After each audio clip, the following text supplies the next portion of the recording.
Segundo bloque aquí en Bajo la Lupa Legal. Seguimos con Paula Clasco. Me cuesta, pero no pronunciar el apellido. Hoy estoy trabado. Se me lengua la traba. Y la voy a dejar hablar a ella. Prometo hablar poco. No digo que no voy a hablar. ExxonMobil en Venezuela, relacionado supongo que con el control del petróleo antes de que Venezuela tuviese a Hugo Chávez como presidente, ¿verdad? Sí, esa y otras empresas también, como decíamos hace un ratito, por más que PDVSA era estatal, tenía estaba gerenciada por los intereses imperialistas, pero claramente por eso cuando finalmente en 2002-2003... Como YPF con Repsol. No de la misma manera, tampoco sé decirte en términos exactos qué porcentaje de injerencia tenía, pero la plana dirigente de PDVSA, aunque sean funcionarios estatales, estaban totalmente cooptados por el imperialismo y por la oligarquía, que era funcional a eso, no era una asociación directa. Era un poco lo que hablábamos en el bloque anterior, claro, sobre el tema de llevarse el petróleo gratis. Exactamente, y había era una sociedad, ¿no?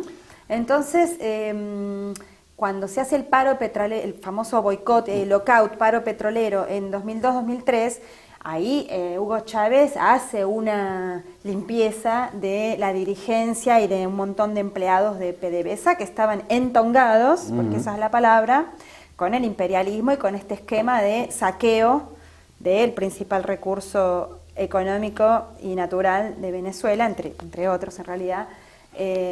Y bueno, y ahora el gobierno de Venezuela, a ver, como otros gobiernos revolucionarios como el de Evo Morales, como el de en Ecuador también, no es que no se hacen negocios con las grandes corporaciones, porque eso es imposible de un día... Sí, vamos de... Pero ahí, bueno, no, dale. Es importantísimo lo que estás diciendo. Es importantísimo lo que estás diciendo, porque me sirve a mí para aclarar disputas personales con amigos, políticas, ¿no? En los debates, que te chicanean con la cuestión de, sí, muy popular, pero le dan cabida a Chevron, y le dan cabida a las mineras, y le dan cabida... Te hablan como si fuesen los revolucionarios más extremos, diciendo... terminemos con el capitalismo a ultranza. Y flaco, a ver, vamos a hablar claro, todos son capitalistas, hasta China lo es, hasta Cuba lo es en una parte.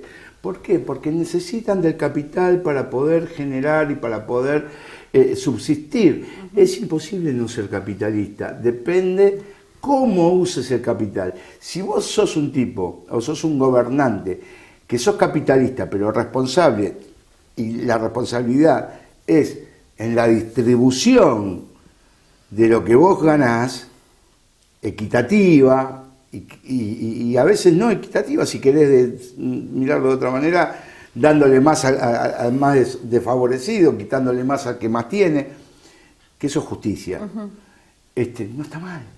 Sí, igual hago un matiz ahí, porque hay gobiernos como los que acabo de mencionar, como el de Venezuela, como el de Bolivia, el de Ecuador en alguna manera también, que no son capitalistas. Eso no significa que no haya capitalismo en Venezuela o que no haya capitalismo en Bolivia, pero a ver... Son dos conceptos, me parece. Claro, por eso te hago un pequeño matiz. Hay un proyecto a largo plazo de salir del capitalismo e ir a la construcción de lo que Chávez fundó como socialismo del siglo XXI. Sí. Pero justamente, incluso habla de una economía plural, no es el socialismo en términos clásicos. Pero como vos decís, como vivimos no podemos construir los ideales de un día para el otro, y vivimos en América Latina en sociedades profundamente dependientes y atrasadas en muchos aspectos. Las oligarquías que nos gobernaron, desde que fueron derrotados los proyectos emancipadores de Bolívar y de otros libertadores, se asociaron con los imperios, primero con Inglaterra, después con Estados Unidos, y fueron generando economías absolutamente dependientes, especializados en una o dos productos para los cuales tuvieran determinadas ventajas naturales, y entonces no diversificaron y generaron economías de monocultivo o dependientes, o en el caso de Venezuela, dependientes de la renta petrolera. Esas oligarquías les fue bárbaro. Tenían su Sí. proyecto de país, un proyecto de país para pocos. Como hay acá ahora.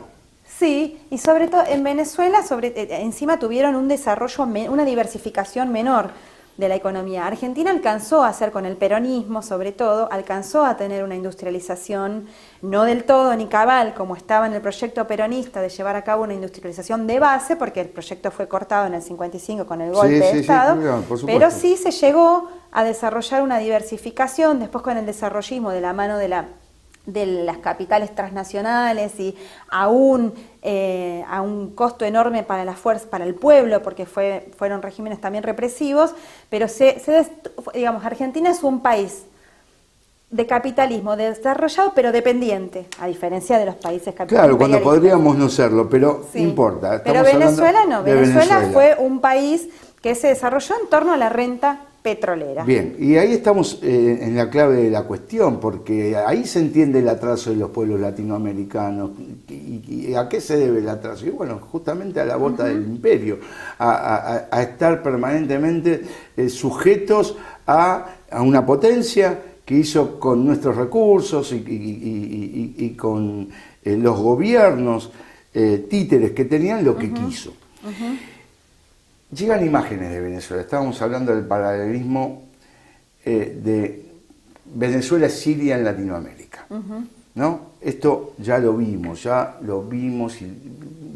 infinidad de veces. Las imágenes llegan y parecían ser de una guerra.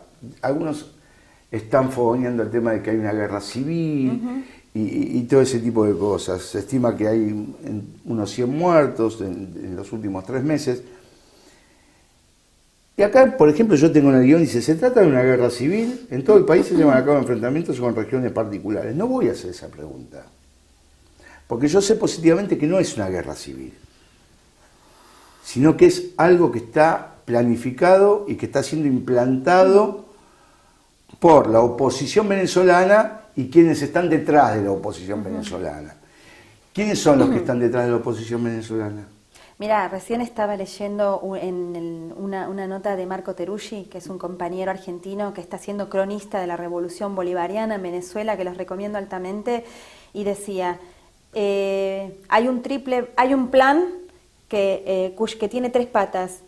El aspecto estratégico, el Departamento de Estado de los Estados Unidos. Sí, sí, claro. El aspecto operativo, el Comando Sur de Bien, los Estados Unidos. bien. Y el aspecto táctico, la derecha venezolana. Perfecto. Tenemos los 3 ingredientes que están actuando en la Argentina. Porque acá también el Comando Sur ya se reunió con Macri, el Departamento de Estado ya vino, porque no olvidemos que vino John Kerry a la Argentina, en la época de Obama, ¿no? Cuando era presidente Obama. Y tenemos a la derecha rancia de nuestro país también operando en el mismo sentido. Así que tenemos los mismos ingredientes. Esperemos no ser Venezuela en poco tiempo, ¿no? Igualmente ya están en el poder ellos. La oposición venezolana es como la oposición siria, que es la oposición moderada, pero sin embargo ponen bombas, que la oposición moderada y sin embargo tenía francotiradores para disparar a la gente en las manifestaciones y crear un falso relato sobre que el gobierno reprimía, porque esto mismo está llegando desde Venezuela. Y vamos a desmitificar esto porque no es verdad. Lo que es verdad es que es una oposición que está financiada por los Estados Unidos, preparada. Ustedes han visto que los principales referentes de las distintas organizaciones opositoras se entrevistan, tienen la puerta abierta, se entrevistan con Trump, antes con Obama, se entrevistan con Macri, con Aznar, ¿no? Con todos los referentes de la derecha internacional. Con lo más vomitivo que puede haber en el mundo. Sí. Así es, y claro, es muy importante desmitificar esto. Lo mismo que vos decís, es lo mismo que en Siria, y ahí vemos como un espejito, cómo son realidades construidas, ¿no es cierto? De pacífico no tiene nada. Debe haber cierta parte del pueblo opositor pacífico, pero no es la que está en la calle. No, en Siria justamente. también hay una oposición política pacífica y democrática, pero es la que se quedó en el país y la que se puso del lado del presidente cuando a Siria le hicieron porque vio que lo que venía era mucho peor. Que aparte no coincidía con lo que ellos violentos, estaban pensando para su país, porque esa oposición que venía de afuera, que estaba representada afuera, en realidad tenía otros objetivos y otros alineamientos dictados por las potencias hegemónicas. Bueno, vos fijate que ahora en Venezuela se da el caso terrible. Ayer veíamos en Telesur, ¿no?, que gracias existe Telesur, que nos muestra la verdad de lo que pasa en Venezuela, cómo mismos padres y madres de adolescentes que están prefiriendo entregarlos a la justicia porque están siendo cooptados y usados por estas dirigencias de derecha que mandan, que les dan cosas, les dan plata, les dan dinero, les dan alcohol, les dan droga, los tientan, los captan y los mandan al muere. Incluso a sus propios padres para salvarles la vida los entregan a la justicia. Bueno, es una cosa terrible. No, pero está muy bueno decirlo. Igualmente vamos a seguir analizando este tema, que es el más candente o el más sensible, porque abarca lo humano. Ya no estamos hablando de plata, de petróleo, ni nada por el estilo, ni de formas de gobierno, sino que abarca lo humano. Esto es específicamente humano y es lo que debe importar, primero que todo, lo humano. En el próximo bloque, Paula. Interesante. Hay tantas cosas para ver. Pero... Interesante lo que explica Paula. Interesante lo que tenemos para seguir hablando y para seguir desmitificando esto que están construyendo sobre Venezuela, porque no es justo lo que están haciendo. Podemos discutir si Maduro es buen presidente, no es buen presidente, pero lo que es indiscutible es la voluntad del pueblo venezolano, y esta no puede ser vulnerada simplemente por los deseos de una potencia hegemónica que quiere desterrar todo vestigio de gobiernos nacionales y populares en toda Latinoamérica. Ya volvemos.